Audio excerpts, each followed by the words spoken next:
বর্তমান ব্যালট পেপারে বাংলাদেশ আওয়ামী লীগের কোনো চিহ্ন নেই। এর কোনো প্রভাব নির্বাচনে পড়বে কিনা বলে মনে করেন? আসলে ওদের যদি আমাদের দেশে নাও থাকে আমাদের কোনো প্রভাব পড়বে না। সংসদ নির্বাচন 12 ফেব্রুয়ারি 2026, এই নির্বাচনকে ঘিরে অনেক জল্পনা কল্পনা আসবে। আগামী সরকার হিসেবে কে বাংলাদেশ পরিচালনা করবে, সেই উদ্দেশ্যে আমরা সাধারণ মানুষের মতামত জানার প্রেক্ষিতে আজকে আমরা রয়েছি চট্টগ্রাম পর্বতক মোড়। আমরা কথা বলবো, এখানে একটি দোকানদার ভাই আছে, আমরা দোকানদার ভাই থেকে উনির মতামত জানতে চাইবো। ভাই আসসালামু আলাইকুম। আসসালাম।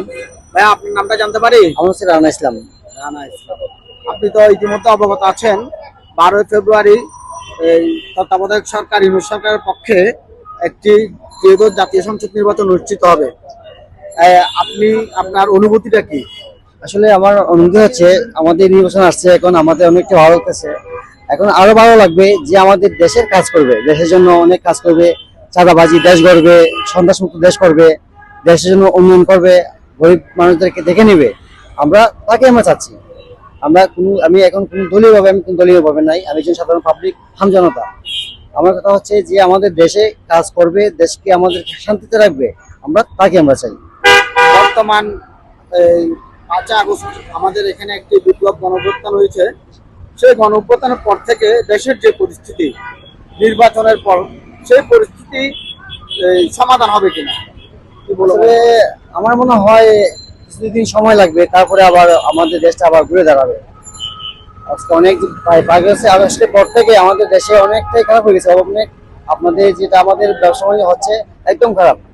হয়তো সামনে ইনশাল্লাহ আগামীতে আমাদের নির্বাচনের পরে ভালো হতে পারে।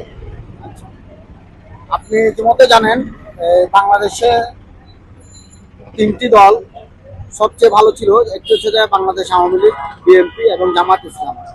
বর্তমান ব্যালট পেপারে বাংলাদেশ আওয়ামী লীগের কোনো চিহ্ন নেই। এর কোনো প্রভাব নির্বাচনে পড়বে কিনা বলে মনে করেন? আসলে ওদের যদি আমাদের দেশে নাও থাকে আমাদের কোনো প্রভাব পড়বে না।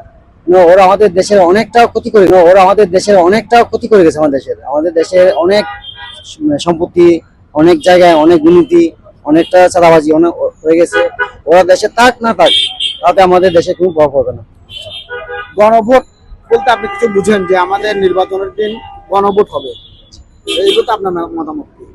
হ্যাঁ, আমি মনে করি গণভোটটা হওয়া আমাদের প্রয়োজন, অনেকটাই প্রয়োজন। কারণটা হচ্ছে আমাদের দেশের অনেকটা আইন মানে আগে যেটা ছিল এখন ওটা আবার নতুন করে তৈরি হোক। অসংখ্য ধন্যবাদ আপনার মূল্যবান মতামত দেওয়ার জন্য।